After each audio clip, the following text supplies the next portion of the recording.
Hi hello welcome to run TV Telugu. ఈరోజు మన స్టూడియోకి అనుకోకుండా ఒక అతిథి వచ్చారు.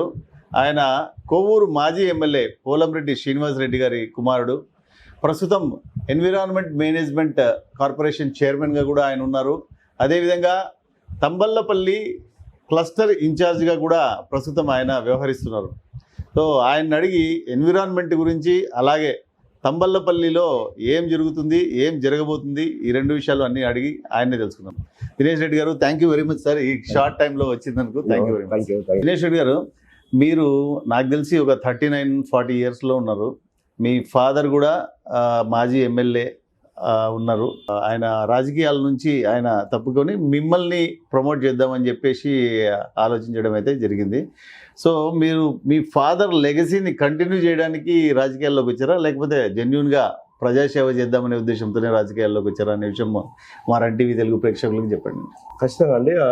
అంటే నేను చిన్నప్పటి నుంచి అంటే మా ఫాదర్ పాలిటిక్స్లో ఉన్నారు. దాదాపు 97-98 నుంచి కూడా ఆయన పాలిటిక్స్లో ఉన్నారు. మా తెలుగుదేశం పార్టీలో యాక్టివ్ మెంబర్గా ఉన్నారు. ఆ రోజుల్లో 97-98 ఆ టైంలో జిల్లా ప్రధాన కార్యదర్శిగా ఉండి ఆయన పార్టీ కోసం వర్క్ చేసేవాళ్ళు. సో ఆయన చూస్తూ నేను పెరుగుతున్నాను. తర్వాత ఆయన శాసనసభ్యులయ్యారు. 2004లో శాసనసభ్యులయ్యారు. ఆయన ఏ విధంగా పబ్లిక్కి హెల్ప్ చేయగలుగుతున్నారు, ఏ విధంగా పబ్లిక్ ఇంటరాక్ట్ అవుతున్నారు, అంటే ఒక పబ్లిక్ రిప్రజెంటేటివ్ అయితే మనం ఏ విధంగా హెల్ప్ చేయొచ్చు అనేది, సొసైటీకి ఏ విధంగా హెల్ప్ చేయొచ్చు అనేది నేను చూస్తూ పెరిగాను. సో ఖచ్చితంగా ఆ ఇంపాక్ట్ అనేది నా మీద ఉంది. సో మేబీ అది కూడా ఒక రీజన్ నేను కూడా పాలిటిక్స్లోకి రావడానికి. సో ఒక గ్రేటర్ కాజ్ కోసం మనం ఏదైనా చేయాలంటే politics is the platform. So అది నన్ను డ్రైవ్ చేసింది ఇటు రావడానికి రాజకీయాల్లో. Great sir. So I think 2024 ఎలక్షన్స్లో మొదట మీ పేరు కొవ్వూరు నియోజకవర్గానికి అనౌన్స్ చేసి, తర్వాత మళ్ళీ వేమిరెడ్డి ప్రశాంత్ రెడ్డి గారికి అనౌన్స్ చేయడం అయితే జరిగింది. సో ఆ గ్యాప్లో మీ ఎక్స్పీరియన్స్ ఏంటి, మీరు ఏ విధంగా ఫీల్ అయ్యారు? ఖచ్చితంగా అండి. అంటే పార్టీ ఎప్పుడు కూడా ఏ అవకాశం ఇచ్చినా కూడా నేను దాని మీద వర్క్ చేశాను.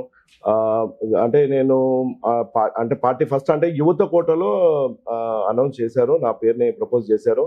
మా ఫాదర్ అప్పటిదాకా కొవ్వూరు కాన్స్టిట్యున్సీ ఇన్ఛార్జ్గా ఉన్నారు. ఆ టైంలో నేను తెలుగు యువత జనరల్ సెక్రటరీగా వర్క్ చేశాను స్టేట్లో.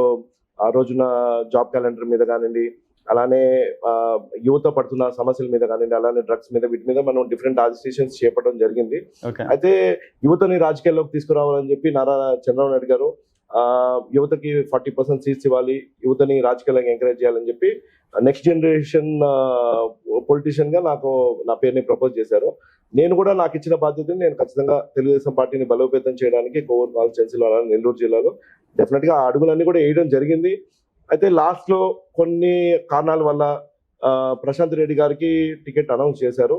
సో ఆ టైంలో నాకు మా అధినేత నారా చంద్రబాబు గారు, అలానే నారా లోకేష్ గారు పిలిపించి రీజన్స్ చెప్పారు. రీజన్స్ ఇట్లా ఉంది, ఈ పరిస్థితి ఇలా ఉంది, ఎవరైనా యంగ్స్టర్, సో నెక్స్ట్ అవకాశాలు ఉంటాయి, డీలిమిటేషన్స్ ఉన్నాయి, 2029 ఎలక్షన్లో మీరు కంటెస్ట్ చేసేదానికి ఉంది, అప్పుడు దాకా మీరు పార్టీకి సపోర్ట్ గా హెల్ప్ చేస్తూ వెళ్ళండి అని చెప్పి ఆయన అడిగారు. సో ఆయన కోరిన విధానంగా నేను కూడా, నాకు టికెట్ ఇవ్వకపోయినా కొంత బాధ, చాలా బాధ ఉండింది. నేను ఎందుకంటే నాకు పార్టీ బాధ్యత మెంటల్ గా ఫిక్స్ గురించి కాదు, నేను ఏమేమి చేయాలి ఒక ఐడియాలజీతో ముందుకెళ్ళాను. కోర్ కాన్స్టిట్యున్సీస్ కి మా ఫాదర్ కొన్ని యాక్టివిటీస్ చేపట్టారు. నెక్స్ట్ ఏమేమి చేయాలి, ఎలా మనం ఇక్కడ జాబ్ ఆపర్చునిటీస్ పెంచొచ్చు అని ఒక ఐడియాలజీతో ముందుకెళ్ళాను. దానికోసమని నేను ఒక వర్కౌట్ కూడా చేశాను. నేను మా కాన్స్టిట్యున్సీలో దాదాపు 1,08,000 హౌసెస్ ఉంటే ఆల్మోస్ట్ 85,000 హౌస్ హోల్డ్స్ ని నేను కలిశాను. ప్రతి ఇంట్లో స్పెండ్ ఆల్మోస్ట్ ఒక 30 minutes టైం నేను వాళ్ళతో స్పెండ్ చేసి వాళ్ళ సమస్యలు ఏంటి తెలుసుకున్నాను, వాళ్ళ వార్డ్ సమస్యలు తెలుసుకున్నాను, ఆ గ్రామ సమస్యలు తెలుసుకున్నాను. సమస్యలు తెలుసుకొని ఆ సమస్యలు ఏ విధంగా మనము అని ఒక చిన్న ప్లాన్ కూడా వేసుకొని ఎన్నో ఇంటర్వ్యూస్ లో ఆ రోజు కూడా నేను చెప్పడం జరిగింది. అంటే ఏం చేయాలనుకుంటున్నాను నేను నెక్స్ట్ అనేది కూడా, మా కాన్స్టిట్యున్సీ కోసం నేను ఏం చేయగలను అనేది కూడా మనం ఆ రోజున దాని మీద వర్కౌట్ చేయడం జరిగింది. అవన్నీ కూడా చేయలేకపోతున్నాము అనేది. రెండోది, నేను ఇంత కష్టపడ్డాను, ఆల్మోస్ట్ ఒక 3 years స్పాన్ కాన్స్టిట్యున్సీ మీద పడ్డాను. అంటే మేబీ నెక్స్ట్ టైం అవ్వచ్చు, అవ్వచ్చు, అట్లా టైం ఉంది. బట్ నేనేమంటానంటే మనం ఆ టైంలో చేసి ఉంటే నేను వీళ్ళందరికీ హెల్ప్ఫుల్ అయ్యేవాళ్ళని. ఎక్కడైతే మా ఫాదర్ డెవలప్మెంట్ ఆపేస్తారో అక్కడి నుంచి నేను నెక్స్ట్ అది క్యారీ take ఫార్వర్డ్ it చేయడానికి forward. I could take it forward అనేది మన ప్లాన్ ఉంది. అది చెదిరిందని నేను కొంత బాధకి గురైను.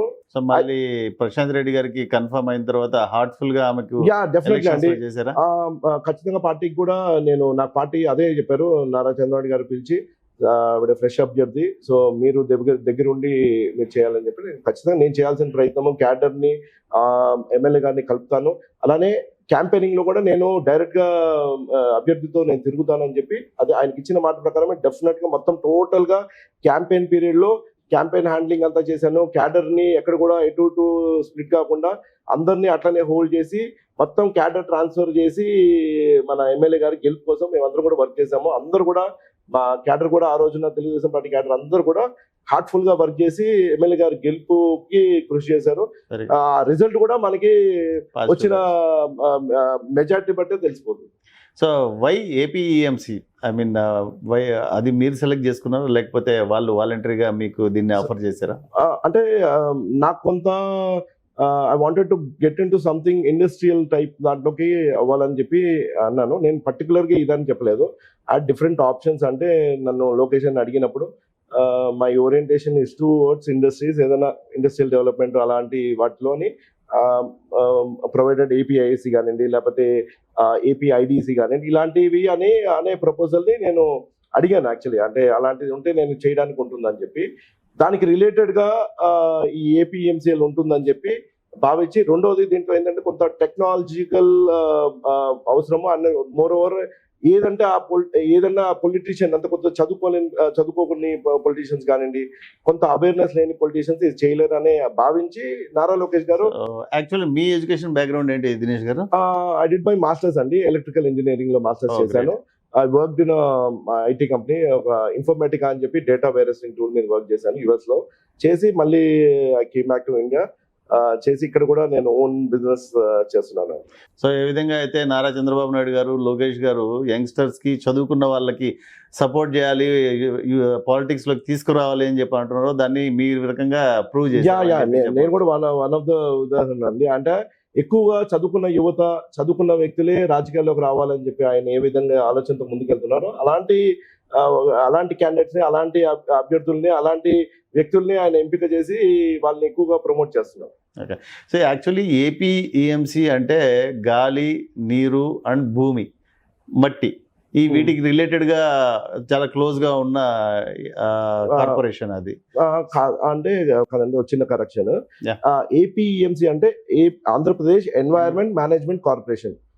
మా యాక్షన్ ఏంటంటే ఎన్వైరన్మెంట్ మేనేజ్మెంట్ ఏ విధంగా చేస్తామంటే our focus is mainly on industrials అండి.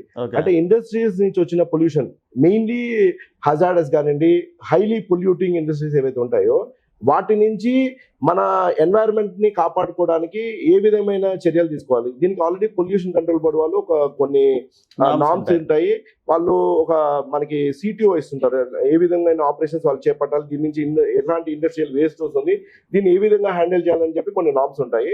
ఆ నామ్స్ వాళ్ళు ప్రాపర్ గా అడాప్ట్ చేసుకుంటున్నారా, ప్రాపర్ గా ఫాలో అవుతున్నారా? That's what. ఇప్పుడు ఆ పొల్యూషన్ నుంచి ఏదైతే రిలీజ్ అవుతాయో దట్ మీన్స్ అది ఎయిర్ లోకి వెళ్ళవచ్చు, వాటర్ వచ్చి భూమి నీళ్ళలోకి.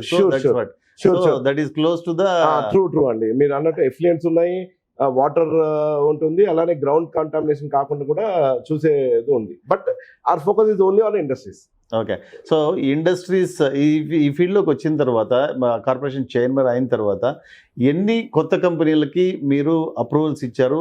అదేవిధంగా పాత కంపెనీలను ఎవరైతే ఆల్రెడీ ఎస్టాబ్లిష్ అయి ఉన్నారో ఆ కంపెనీలను మీరు ఫ్రీక్వెంట్గా విజిట్ చేసి క్రాస్ చెక్ చేస్తూ ఉంటారా? డెఫినెట్గా అండి. నేను కార్పొరేషన్ బాధ్యతలు చేపట్టినప్పటికీ కార్పొరేషన్ అనేది ప్రతి న్యూ అండి. దాదాపు 2020లో ఎస్టాబ్లిష్ చేశారు ఈ కార్పొరేషన్ ని. మీకు గుర్తుంటే ఎల్జీ పాలిమర్స్ ఒక ఇష్యూ జరిగింది. ఎగ్జాక్ట్లీ.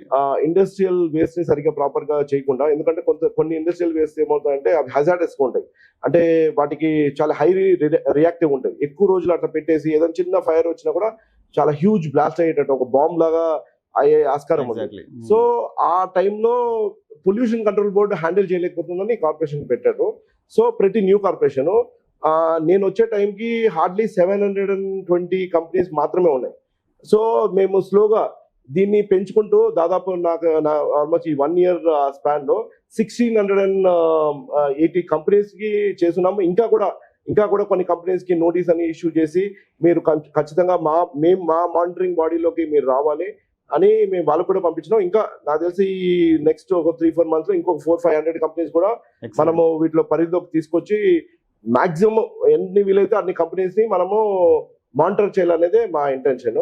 సో ఆ విధంగా వెళ్తున్నాం. ఈవెన్ కార్పొరేషన్ కంపెనీస్ ఎన్రోల్ అవుతుంటే మా కార్పొరేషన్ ఆదాయం కూడా అదే విధంగా పెరుగుతుంది. సో మీకు డ్యూయల్ ఛాలెంజ్ ఉంది యాక్చువల్లీ, పొల్యూషన్ ఇది కంట్రోల్ చేయాలి, at the same time income కూడా జనరేట్. Sure definitely. ఎందుకంటే మాకు ఇట్స్ సెల్ఫ్ ఫండెడ్ కార్పొరేషన్ అండి. మాకు గవర్నమెంట్ నుంచి ఎటువంటి ఫండింగ్ అనేది లేదు. ఇనీషియల్ గా కార్పొరేషన్ ఫ్లోట్ చేసినప్పుడు మాత్రమే ఒక initial contribution pollution control board నుంచి ఉంది. అక్కడ నుంచి మేము సెల్ఫ్ ఫండింగ్ మాత్రమే. So we are not dependent on government. Industries దగ్గర నుంచి మేము ఒక టైప్ ఆఫ్ టెక్నాలజీ కానివ్వండి, లేకపోతే వాళ్ళకి అవసరమైన సర్వీస్ ఆఫర్ చేస్తూ మానిటరింగ్ అవసరమైన, అంటే వాళ్ళు కూడా మానిటర్ చేయాలి, వాళ్ళు కూడా బాధ్యత ఉంది కాబట్టి ఆ మానిటరింగ్ మేము అందిస్తూ వాళ్ళ దగ్గర నుంచి ఒక స్మాల్ ఫీ వెరీ, అంటే వాళ్ళ మీద కూడా బర్డన్ లేకుండా మేబీ అంటే ఒక హ్యూజ్ ట్యాంకర్ ఒకటి ఉందనుకోండి, ఆ ట్యాంకర్ కి మొత్తం కలిపి వాళ్ళు పే చేసే 500-600 అట్లా ఉంటుంది. లేదా కొన్నిసార్లు తరలిస్తుంటే కిలోమీటర్ కి 4 రూపీస్ 3 రూపీస్ అలా మేము ఛార్జ్ చేస్తాం. సో న్యూ కంపెనీస్ న్యూ పరిశ్రమలు కానీ ఎస్టాబ్లిష్ చేయాలి అని అంటే ఈవెన్ మీరు కూడా అప్రూవల్స్ ఇవ్వాల్సిందేనా? షూర్ అండి. అంటే అప్రూవల్స్ మా దగ్గర రారు. పొల్యూషన్ కంట్రోల్ బోర్డు వాళ్ళ దగ్గరికి వెళ్ళి వాళ్ళ దగ్గర సిటో పొందిన తర్వాత వాళ్ళు కూడా దాంట్లో మ్యాండేటరీగా మెన్షన్ చేస్తారు. అవి ఆ కంపెనీ నేచర్ బట్టి వీళ్ళు ఏపీఎంసీలో రిజిస్టర్ అవ్వాలా లేదా అనేది వాళ్ళు దాంట్లో మెన్షన్ చేస్తారు. బట్ ఇవాళ ఏంటంటే ఆ మెకానిజం లేదు. వాళ్ళు ఇస్తున్నారు, వాళ్ళు సిటీ ఇస్తున్న సంగతి మాకు తెలియదు, అలానే రిజిస్టర్ అవుతున్న సంగతి తెలియట్లేదు. సో మేము ఏం చేస్తున్నాం అంటే కాన్స్టెంట్ గా పొల్యూషన్ కంట్రోల్ బోర్డు వాళ్ళతో కాన్స్టెంట్ గా మేము మీటింగ్ పెట్టుకుంటాము. ఎన్ని కంపెనీస్ కొత్తగా మీరు ఇచ్చున్నారు, ఆ కంపెనీస్ కి ఎవరికైనా ఏపీఎంసీఎల్ తో మేము మానిటర్ చేయాల్సిన అవసరం ఉందా అని చెప్పి తెలుసుకొని వాటన్నిటికీ మళ్ళీ మేము నోటీసెస్ పంపించి మీరు ఖచ్చితంగా యాజ్ పర్ మీకు ఇచ్చిన సిటీఓ నామ్స్ ప్రకారం మీరు రిజిస్టర్ అని చెప్పి వాళ్ళు మళ్ళీ మేము రిజిస్టర్ చేపిస్తున్నాం. సో మీ కార్పొరేషన్ కమ్స్ అండర్ ఈ పర్యావరణ శాఖ కిందికి వస్తుందా? అంతే అండి, మాది environment department. Your boss will be like power star. yes, power star Pawan Kalyan garu is our boss. Okay. So ఆయనతో ఫ్రీక్వెంట్ గా చైర్మన్ అయిన తర్వాత కలుస్తూ ఉంటాయి. ఎస్ అండి. అంటే ఇట్లాంటి ఏదన్నా ప్రాబ్లమ్స్ వచ్చినప్పుడు కూడా ఆయన పిలుస్తుంటారు. పొల్యూషన్ కంట్రోల్ బోర్డు వాళ్ళతో మేము కూడా కలిపి వెళ్తుంటాము. మాకు సంబంధించిన ఇష్యూస్ ఏదైనా ఉంటే దాని గురించి అడ్రస్ చేసి ఎక్స్ప్లెయిన్ చేసి ఆయన కూడా క్లారిటీ తీసుకుంటూ ఉంటారు. ఐ థింక్ మీకు ఒక న్యూ ఛాలెంజ్ మీరు ఇక్కడ నుంచి వెళ్ళంగానే రెడీ చేసినట్టున్నారు. ఐ థింక్ గోదావరి పుష్కరాలు, దాంట్లో మీ పార్టిసిపేషన్ ఉంటుందా? గోదావరి పుష్కరాలు అనేది మాకు సంబంధం లేదండి. మాది entirely focus is on industrial సంబంధించి ఎక్స్క్లూజివ్ ఇండస్ట్రీస్. ఇప్పుడు దీనికి ఏంటంటే గోదావరి పుష్కరాలు అలాంటివన్నీ ఏం చేస్తారంటే స్వచ్ఛాంధ్ర కార్పొరేషన్ అని చెప్పి ఒకటి పెట్టున్నారు. అంటే పబ్లిక్ ప్లేసెస్ లో కంటామినేషన్ కాకుండా, అలానే వాటిని ఏదన్నా అక్కడ ఇప్పుడు పుష్కరాలప్పుడు ప్లాస్టిక్ కానివ్వండి ఇవన్నీ కూడా యూజ్ చేస్తుంటారు. వాటన్నిటిని క్లీనప్ చేసేదానికి, అలానే ప్రీ ప్రాసెసింగ్ పంపించడానికి వాటన్నిటిని కూడా స్వచ్ఛంద్ర వాళ్ళు టేకప్ చేస్తారు. వాటిని ఏ విధంగా మళ్ళీ రీయూజ్ చేయొచ్చు అనేది మళ్ళీ మాతో పాటు ఉంటుంది. అది సర్క్యులర్ ఎకానమీ కూడా మేము ఈ విధంగా, అంటే ఇండస్ట్రియల్ వేస్ట్ నుంచి మనము, అంటే సార్ అంటుంటారు, మన ముఖ్యమంత్రి గారు అంటుంటారు నెట్ జీరో వేస్ట్ అని. అంటే ఏదైనా ఇండస్ట్రియల్ వేస్ట్ వస్తే దాన్ని జీరో చేయాలని. ఐ థింక్ బుద్ధుడి స్టోరీ చెప్తుంటారు కదా, అందరికి చెప్తుంటారు. ఒక అంటే వాళ్ళ డిసైపుల్ ఏ విధంగా ఆయన వాడుకునే మీరు చెప్పండి. ఖచ్చితంగా అంటే నాకు గుర్తున్నంత వరకు చెప్తాను. చెప్పండి. అంటే ఒక బుద్ధుడు దగ్గర ఒక డిసైపుల్ ఉంటారు. డిసైపుల్ చాలా బాధగా ఉంటాడు. అయితే అడుగుతారు ఎందుకు అంత బాధగా ఉన్నావు అని చెప్పి ఆ డిసైపుల్ అడిగితే, నా దగ్గర పాత వస్త్రాలు ఉన్నాయి, నాకు కొత్త డ్రెస్ లేదు, ఉంటే బాగుంటుందని నేను హ్యాపీగా ఫీల్ అవుతాను అని చెప్పి అన్నారు. అది కావాలి నాకు అని చెప్పి అడిగారు. సరే అని చెప్పి అడిగారని చెప్పి బుద్ధుడు ఏం చేస్తారంటే ఆయనకి కొత్త జతల బట్టలు ఇస్తారు. ఇస్తే వేసుకొని మంచిగా సంతోషంగా హ్యాపీగా తిరుగుతూ ఉల్లాసంగా ఉంటాడు. ఉంటే బుద్ధుడు అప్పుడు పిలిచి అడుగుతారు, సంతోషంగా ఉన్నావు అంటే సంతోషంగా ఉన్నావు అని చెప్పి అంటారు. అంటే సరే మరి నీ పాత బట్టలు ఏం చేసావు అని చెప్పి అడిగాడు. నా పాత బట్టలు నేను ఏం చేశానంటే మా ఇంట్లో కటన్స్ సరిగ్గా లేవు, సో ఆ కటన్స్ తీసేసి నేను ఈ పాత బట్టల్ని నేను కటన్ కింద వాడుతున్నాను, తెర కింద వాడుతున్నాను అని చెప్పి అన్నారు. సరే మరి ఆ కటన్ క్లాత్ ఉంటుంది కదా దాన్ని ఏం చేసావు అని చెప్పి అడుగుతాడు. అయితే దాన్ని అడిగితే మా ఇంట్లో బొంతలకి పైన కవర్ ఉంటుంది కదా, ఆ కవర్ కి సరిగ్గా లేదు, సో ఆ కటన్ని నేను ఆ బొంతల కింద వాడుకున్నానని చెప్పాను. మరి ఆ బొంతలకున్న కవర్ ఏం చేసామని చెప్పంటే ఆ బొంతలో ఉన్న కవర్ని నేను చిన్న చిన్న పీసెస్ కింద కట్ చేసి దాన్ని నేను మా ఇంట్లో దీపం వెలిగించుకోవడానికి మన ఏమంటారు ఒత్తిలాగా వాడుతున్నానని చెప్పాను. చిన్న కరెక్షన్ దినేష్. ఆ బొంతలు ఏం చేశారంటే ఆ బొంతలు నేను కిచెన్ లో కరెక్ట్ క్లీనింగ్ క్లాత్ కింద వాడాను. అవునవును, కరెక్ట్ అదే నాకు గుర్తున్నది, అదే నాకు గుర్తున్నంత. బట్ ఇంటెన్షన్ ఇది ఏంటంటే జీరో అయిపోవాలి. ఏదైనా మనకి ఒక ప్రోడక్ట్ ఇక్కడ నుంచి ప్రొడ్యూస్ అయింది అక్కడే జీరో అవ్వాలనేది కాన్సెప్ట్. అదే కాన్సెప్ట్ తో మేము వెళ్ళాలని చెప్పి మా అంటే ఇండస్ట్రియల్ వేస్ట్ ని ఎక్కడో దగ్గర వాడాలి, ఎక్కడో దగ్గర ఈ సర్క్యులర్ ఎకానమీ వాడాలి, దీనివల్ల మన పర్యావరణం డ్యామేజ్ అవుతుంది అనే ఇంటెన్షన్ తోనే మేము ఆ పాలసీస్ తోనే వర్క్ చేస్తాం. ఓకే. సో ఇంకా మనకి పెద్ద వరం, మన ఆంధ్ర రాష్ట్రానికి పెద్ద వరం వచ్చి coastal area. I think Kakinada, Machilipatnam, Visakhapatnam, Srikakulam వరకు చాలా పెద్ద కోస్టల్ ఏరియా, 700 కిలోమీటర్ల పైన ఉంది.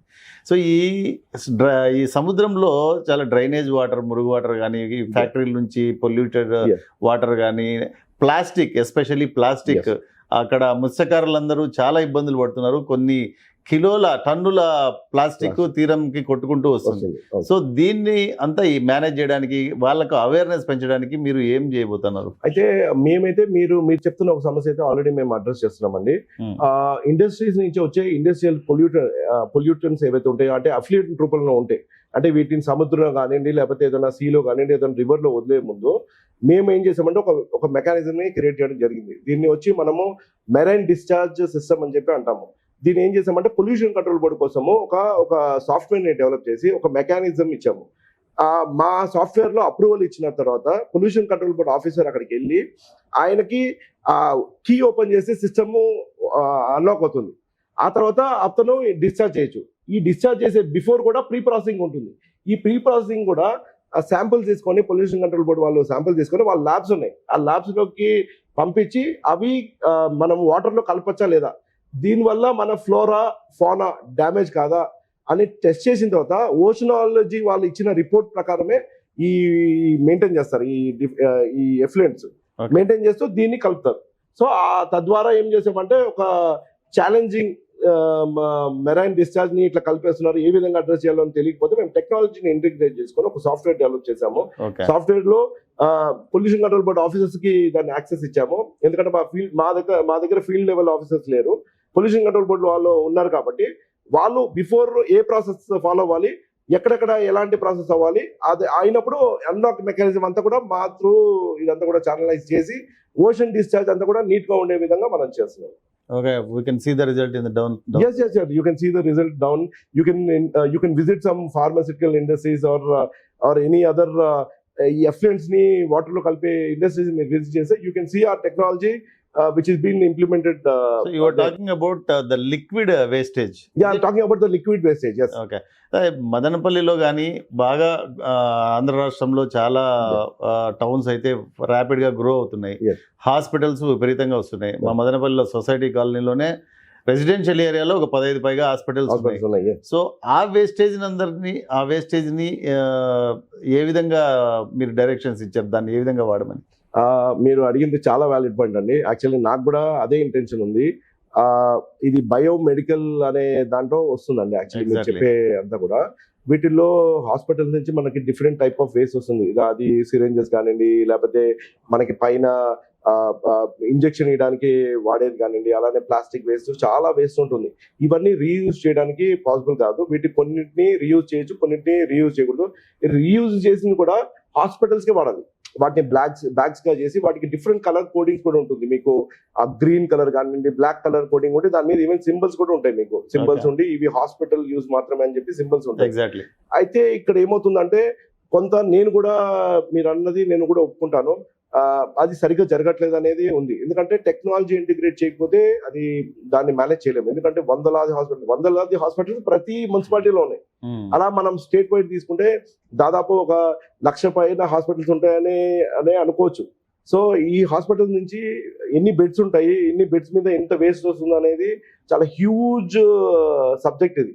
దీని మీద నేను 2-3 సార్లు ఇది మా పరిధిలో లేదు ఇప్పుడు, ఎందుకంటే దానికి యాజ్ పర్ మా జియో ప్రకారము బయోమెడికల్ మేము హ్యాండిల్ చేయొచ్చు అని చెప్పి రాసినా కూడా స్టిల్ అది మాకు అప్పచెప్పడం జరగలేదు. అంటే అది still control of pollution control board.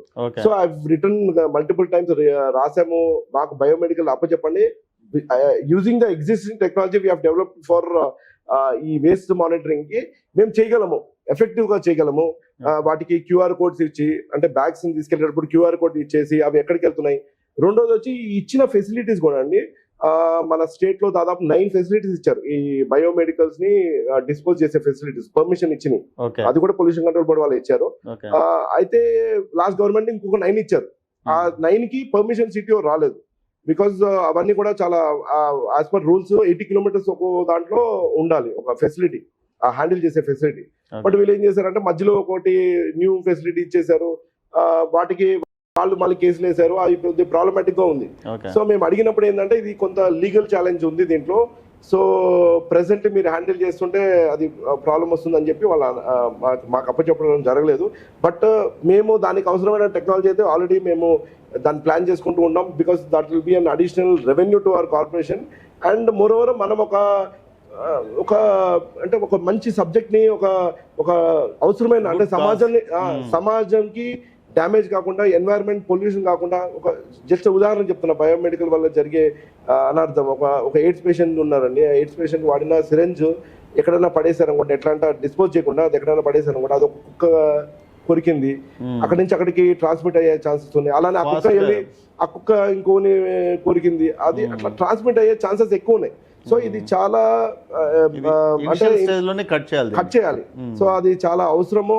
నేను కూడా ఎంత తొందర వీలైతే ఆ తొందరగా బయోమెడికల్ ని టేకప్ చేయాలనే ఆలోచన నాకుంది. డెఫినెట్లీ మీరు ఇప్పుడే ఇన్కార్పొరేట్ చేశారు అంటున్నారు కాబట్టి down the line you will get the support from the sure అండి. అంటే ఏ విధంగా ట్రాక్ చేశాను ఊరికే అంటే మేము కొన్ని ఐడియాస్ ని రన్ చేసుకుంటున్నాము, కొంత మేధావులతో వాళ్ళతో మాట్లాడి, హాస్పిటల్ నుంచి ఏ విధంగా వెళ్తుంది, హాస్పిటల్ నుంచి వెళ్ళిన తర్వాత ఈ ఫెసిలిటీకి వెళ్ళడానికి ఏ విధమైన మెకానిజం కావాలి, అంటే వెహికల్ ట్రాకింగ్ ఉండాలి, మధ్యలో ఎక్కడంటే అక్కడ పడేయకుండా ఉండడానికి, అక్కడికి వెళ్ళిన తర్వాత కూడా అక్కడికి వెళ్ళిందా లేదా అని, ఫెసిలిటీకి వెళ్ళిందా లేదా అని చెప్పి చెక్ చేసుకోవడానికి ఏదైనా ఒక మెకానిజం ఉండాలి.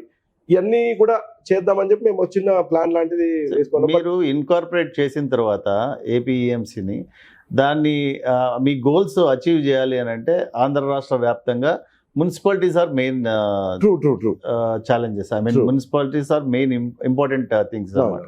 సో వీళ్ళతో మున్సిపల్ అధికారులతోటి టైఅప్ అయ్యి మీరు ఏమైనా ముందు ప్లాన్ చేశారు? మున్సిపల్ ఆఫీస్ అంటే మున్సిపల్ లో నేను కొన్ని ప్లాన్స్, మీరు అన్నట్టు మున్సిపల్ వాళ్ళతో టైఅప్ చేయొచ్చు, బట్ ఈ బయోమెడికల్ అనేది మున్సిపల్ వాళ్ళతో మనం టైప్ చేయలేమండి. ఎందుకంటే బయోమెడికల్ నుంచి వచ్చేది ఇది హౌస్ హోల్డ్ నుంచి వచ్చే వేస్ట్ కాదు, హాస్పిటల్ నుంచి వచ్చే వేస్ట్. ఓవరాల్ గా అంటున్నాను, I mean apart from the మీరు అన్నట్టు అంటే మనకి we have different ifs and buts ఉన్నాయి. మీరు అన్న కాన్సెప్ట్ కూడా మనం తీసుకొని దాని మీద వర్కౌట్ చేయొచ్చు, కానీ దాంట్లో కొన్ని ఛాలెంజెస్ ఉంటాయి. ఆ ఛాలెంజెస్ అన్నిటి కూడా అడ్రస్ చేసే టెక్నాలజీ మన దగ్గర ఉందా లేదా అని చెప్పి మేము అనుకున్నది ఏంటంటే జస్ట్ అంటే మేము అనుకున్న ఐడియానే మీ ముందు అంటే చేస్తాం. ఒక వచ్చిన ఇండస్ట్రియల్ అంటే మన హాస్పిటల్ వేస్ట్ ఏదైతే ఉంటుందో, ఆ సిరెంజెస్ కానివ్వండి, ఆ బయోమెడికల్ వేస్ట్ ఏదైతే ఉంటుందో, వాటిని మనము కొన్ని బ్యాగ్స్ ద్వారా మనము తీసుకెళ్తాము. అంటే ఏదైతే రీయూజ్ చేయొచ్చో వాటిని ఒక కలర్ కోడింగ్ బ్యాగ్ లో, ఏవైతే రీయూజ్ కి పనికిరావో అది ఒక కలర్ కోడ్ బ్యాగ్ లో వెళ్తాయి. వీటికి మనము అంటే మన ఇచ్చే సాఫ్ట్వేర్ ద్వారా క్యూఆర్ కోడ్స్ ఇస్తాము. ఈ క్యూఆర్ కోడ్స్ వాటికి అంటించేసి అవి వెహికల్ లో పెట్టేటప్పుడు పైన స్కానర్స్ ఉంటాయి, క్యూఆర్ కోడ్ స్కానర్స్ ఉంటాయి. సో ఈ బ్యాగ్ పెట్టినప్పుడు డిస్పోజ్ అవ్వగలిగింది ఒక దగ్గరికి వెళ్తుంది, డిస్పోజ్ కానిది ఒక దగ్గరికి వెళ్తుంది. సో డిస్పోజ్ కానిది ఫెసిలిటీకి వెళ్ళాలి, డిస్పోజ్ అయ్యే ఫెసిలిటీకి వెళ్ళాలి. సో ఈ విధంగా ఆ డిస్పోజ్ అయిన ఫెసిలిటీ దగ్గర కూడా మళ్ళీ స్కానర్ పెట్టుకొని ఈ క్యూఆర్ కోడ్ అక్కడికి వచ్చినప్పుడు ఈ మనకి మొత్తం ప్రాసెస్ తెలుస్తుంది. సో అక్కడ బర్న్ అయిపోయేదాకా, అంటే ఏదైతే పనికిరాదు, రీయూజ్ చేయలేము అనేది మొత్తం కాల్ చేసేయాలి. ఒక పర్టికులర్ టెంపరేచర్ లో 800-900 డిగ్రీస్ టెంపరేచర్ కి తీసుకెళ్లి ఫర్నేస్ ని, ఆ ఫర్నేస్ లో దాన్ని బర్న్ ఆఫ్ చేసేస్తే ఇట్లా, అంటే దానివల్ల ఏదైతే అది పనికిరాంది లేకపోతే రెండోది రీయూజ్ చేయకూడదు ఈ సిరెంజెస్ కానివ్వండి, ఇవన్నీ కూడా మెల్ట్ అయిపోయి వాటి వల్ల ఎటువంటి డ్యామేజ్ ఉండదు. అదే ఈ రీయూజ్ చేయగలిగింది ఈ ప్లాస్టిక్ ఏవైతే రీయూజ్ చేసి హాస్పిటల్ కి బ్యాగ్స్ కి వాటికి వాడగలిగింది వాళ్ళ దగ్గరికి వెళ్తుంది, అది కూడా మనకు ట్రాక్ అవుతుంది. సో ఈ సిస్టమ్ లో మనము బయోమెడికల్ వేస్ట్ ని ఎక్కడి నుంచి ఎక్కడికి వెళ్తుంది అనేది ఎఫెక్టివ్ గా ట్రాక్ చేయొచ్చు. సో ఈ ఎథనాల్ పెట్రోల్ అది that comes under your no అండి, ఎథనాల్ పెట్రోల్ కూడా లేదు. బట్ ఎథనాల్ ప్రొడక్షన్ దాంట్లో ఏదైనా ఇండస్ట్రియల్ వేస్ట్ వస్తుంటే అది మళ్ళీ మా దాంట్లోనే వస్తుంది. Okay. So definitely ethanol petrol దాంట్లో కూడా దట్ బ్లెండెడ్ పెట్రోల్ ఏదైతే తయారు చేసే విధానం ఉందో దాంట్లో కూడా వేస్టేజ్, లిక్విడ్ వేస్టేజ్ అయితే ఉంటుంది. ఎస్, అంటే వీళ్ళు తీసుకునే రా ఇన్పుట్ ఏదైతే ఉంటుందో దానికి మేము సోర్స్ అవుతాము. సో ఇది మాకు కావాల్సిన రా మెటీరియల్ ఎక్కడ దొరుకుతుందని చెప్పి మా పోర్టల్లో మేము క్లియర్ గా మెన్షన్ చేస్తాం. ఇప్పుడు ఫర్ ఎగ్జాంపుల్ ఇండస్ట్రీ వాళ్ళు, ఇప్పుడు మీకు సర్క్యులర్ ఎకానమీ అని చెప్పాను కదండి. ఎగ్జాక్ట్లీ. సో ఈ పర్టికులర్ ఇండస్ట్రీలో ఈ పర్టికులర్ వేస్ట్ ఉంది అని చెప్పి మా పోర్టల్లో మేము మెన్షన్ చేస్తాము. ఈ ఇండస్ట్రీ కానీ రిజల్ట్ మనతో రిజిస్టర్ అయితే వాళ్ళకి ఈ టైప్ ఆఫ్ వాళ్ళకి ఏ టైప్ ఆఫ్ రా మెటీరియల్ కావాలో, ఒక ఇండస్ట్రీ రా మెటీరియల్, ఒక ఇండస్ట్రీ వేస్ట్ ఇంకో ఇండస్ట్రీ రా మెటీరియల్ అవుతుంది. ఎగ్జాక్ట్లీ. సో ఈ ఇండస్ట్రియల్ వేస్ట్ మేము మెన్షన్ చేస్తాము. ఇండస్ట్రియల్ రా మెటీరియల్ కావాల్సిన వాళ్ళు ఇక్కడ నుంచి పర్చేస్ చేస్తారు.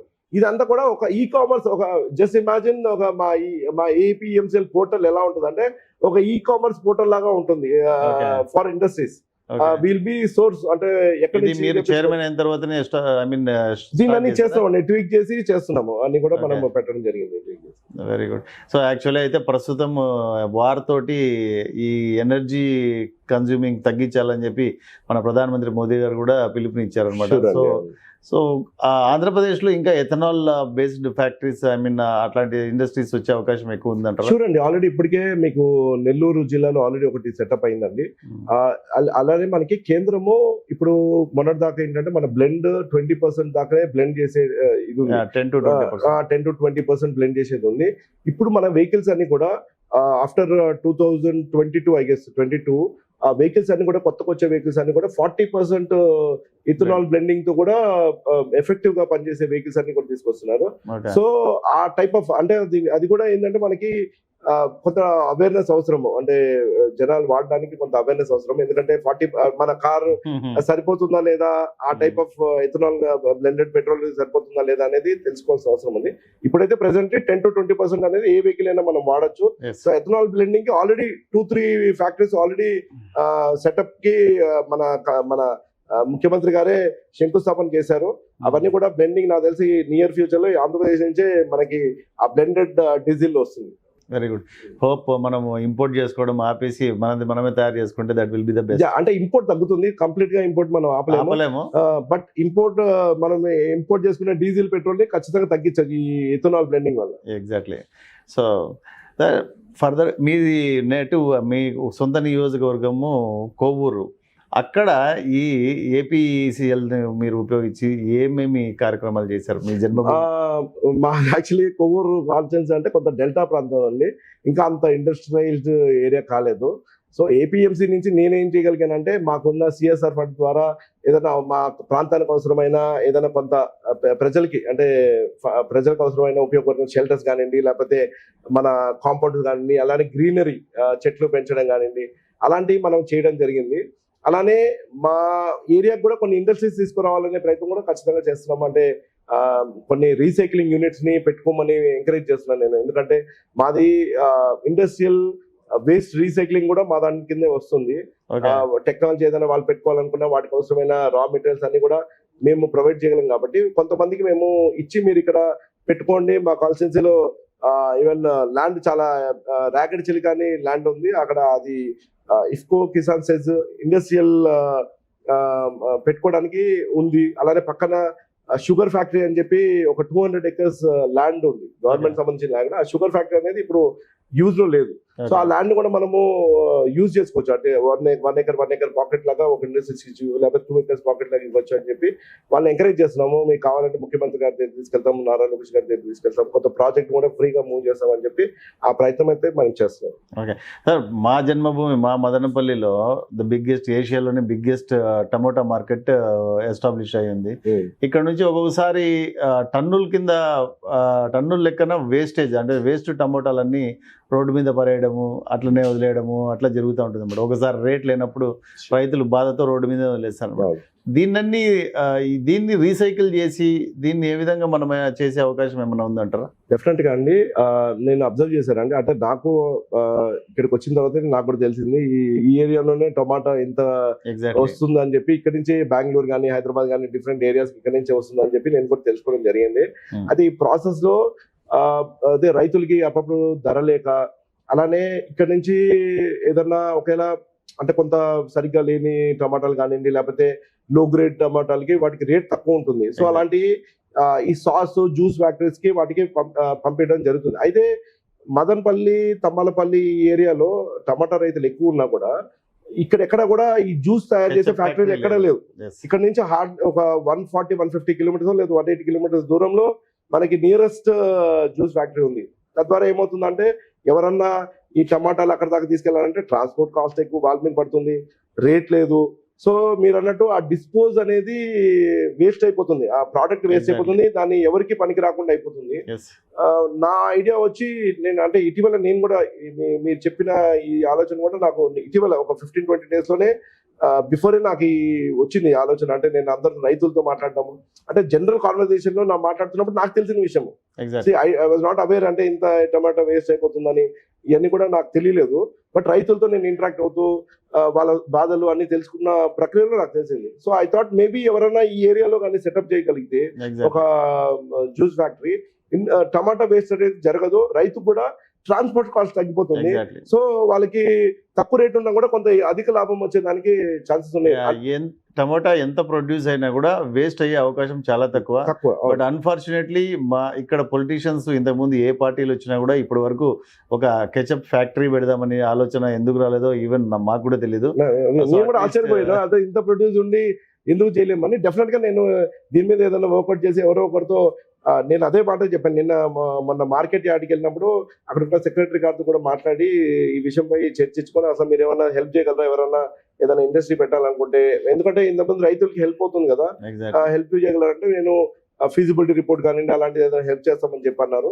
డెఫినెట్ గా ఎవరన్నా ఈ ఏరియాలో పెట్టడానికి, ఎందుకంటే కొన్ని ఏరియాస్ లో మనకి కొంత తక్కువ ప్రైస్ లో కూడా ల్యాండ్ దొరికే ఆస్కారం ఉంది, లేదా లీజ్ బేసిస్ లో కూడా మనం తీసుకొని చేసేయచ్చు. కాబట్టి డెఫినెట్ గా ఆ విధంగా నేను అడుగు డెఫినెట్ గా చేస్తాను. ఎవరో ఒకరిని ప్రపోజ్ చేసి ఈ టైప్ ఆఫ్ ఇండస్ట్రీ మనం ఇక్కడ పెట్టచ్చు అని కొంతమంది ఇన్వెస్టర్స్ ని డెఫినెట్ గా నేను ఫీజిబిలిటీ ఉంది, ల్యాండ్ కూడా అవైలబిలిటీ ఉంది, మెనీ ఇన్వెస్టర్స్ అన్నారు. మీరు సపోర్ట్ చేస్తా అంటే డెఫినెట్ గా మేము కూడా ఖచ్చితంగా వాళ్ళకి ఏ విధంగా వాళ్ళకి ఏదైనా పర్మిషన్స్ కానివ్వండి, లేకపోతే ఇంకేదైనా ఏ విధమైన హెల్ప్ కావాలన్నా కూడా డెఫినెట్ గా మేము చేయడానికి సిద్ధంగానే ఉన్నాం. డెఫినెట్లీ అండి. సార్ నెక్స్ట్ వచ్చి బిల్డింగ్ కన్స్ట్రక్షన్. వరల్డ్ ఎంత రెసిషన్లో ఉన్న కన్స్ట్రక్షన్ అయితే ఆగడం లేదు. ప్రతి ఇల్లు కట్టుకుంటున్నారు, డెమాలిష్ చేస్తున్నారు, మళ్ళీ కడుతున్నారు, రెనోవేషన్స్ అవుతున్నాయి. సో ఆ వేస్టేజ్ అంతా మళ్ళీ దాన్ని రీసైకిల్ చేయడానికి యాక్చువల్గా ఏమైనా మీ దగ్గర ప్లాన్ ఉందా?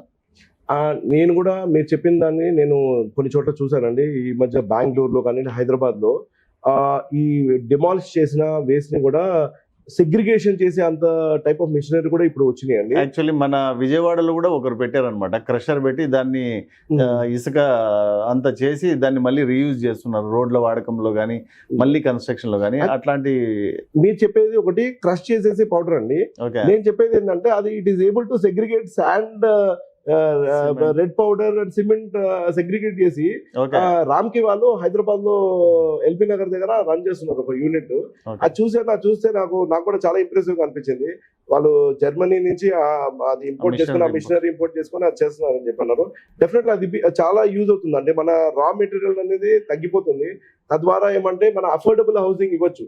So maybe government can be very good benefactor దీనివల్ల, ఈ టెక్నాలజీ వల్ల లో అఫోర్డబుల్ హౌసింగ్ మనము పేదలకు అందించవచ్చు, అంటే ఈ హౌసింగ్ స్కీమ్స్ ద్వారా. ఎగ్జాక్ట్లీ. తంబలపల్లి కాన్స్టిట్యున్సీ అబ్జర్వర్ గా ఉన్నారు.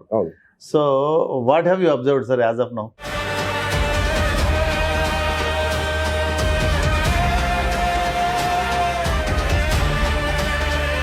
రెండు 2024లో కూటమి వేవ్ లో గెలవని 11 నియోజకవర్గాల్లో తంబలపల్లి ఒకటి. అవునండి. సో అది ఎందుకు జరిగిందంటారు? ఐ మీన్ క్యాండిడేట్ ను సెలెక్ట్ చేయడంలో తప్పు జరిగిందా, లేకపోతే సెలెక్ట్ చేసిన తర్వాత ఎన్నికల్లో జరిపించడంలో తప్పు జరిగిందా?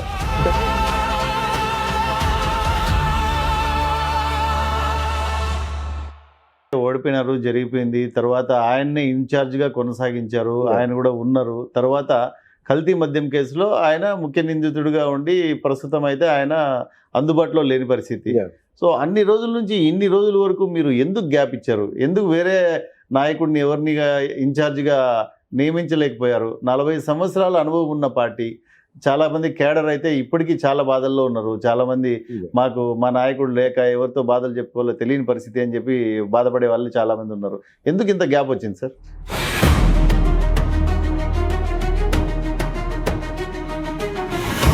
సో ప్రస్తుతానికి తంబళ్లపల్లి నియోజకవర్గంలో తెలుగుదేశం పార్టీ కార్యకర్తలు కానీ కేడర్ కానీ ఏం అవసరం వచ్చినా మీరు అందుబాటులో ఉంటారా? గతంలో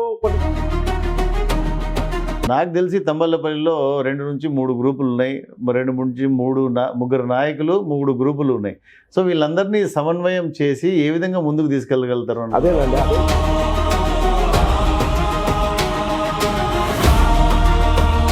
చెప్పేదాన్ని చూస్తే నెక్స్ట్ ఎలక్షన్ వరకు మీరే ఇన్ఛార్జిగా కొనసాగే వాళ్ళలాగా ఉన్నారు.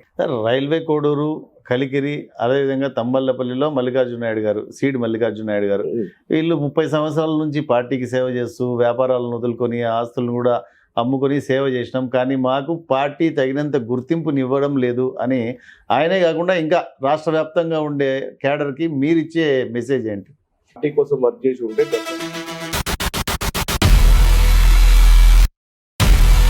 సార్, నాతో పాటు చాలామంది కార్యకర్తలకు, ఇన్ఫ్యాక్ట్ వైఎస్ఆర్సీపీ వాళ్ళకు కూడా ఉన్న డౌట్ ఏమంటే, దీని 2 సంవత్సరాలు అయినా కూడా ఇప్పటి వరకు నామినేటెడ్ పోస్టులు ఫిల్ కానివి ఎన్నో వందల సంఖ్యలో ఉన్నాయి. దాన్ని ఎందుకు డిలే చేస్తున్నారు? వాళ్లకు జీతాల విషయంలో ఆర్థికంగా ప్రభుత్వం భరించే స్థితిలో లేదనా, లేకపోతే ఇంకేమైనా ప్లానింగ్ ఉందా?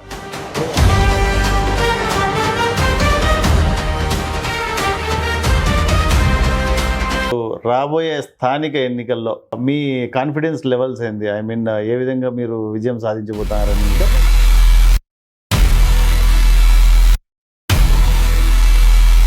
సో నిన్న కార్యకర్తల సమావేశంలో జగన్మోహన్ రెడ్డి గారు ఎక్కడ కూడా మున్సిపాలిటీలో కానీ పంచాయతీలో కానీ ఏ ఎన్నికల్లో అయినా ఏకగ్రీవాలు కాకూడదు, ఖచ్చితంగా మనం మన క్యాండిడేట్ని నిలబెట్టాలి, ఆ బాధ్యత ఆ నియోజకవర్గం ఇన్ఛార్జిది, అట్లా కనుక జరగకపోతే ఆ ఇన్ఛార్జి మీద నేను చాలా సీరియస్ అవుతాను అని చెప్పి మెసేజ్ చేయడం జరిగింది. సో దీన్ని ఏ విధంగా అర్థం చేసుకోవచ్చు?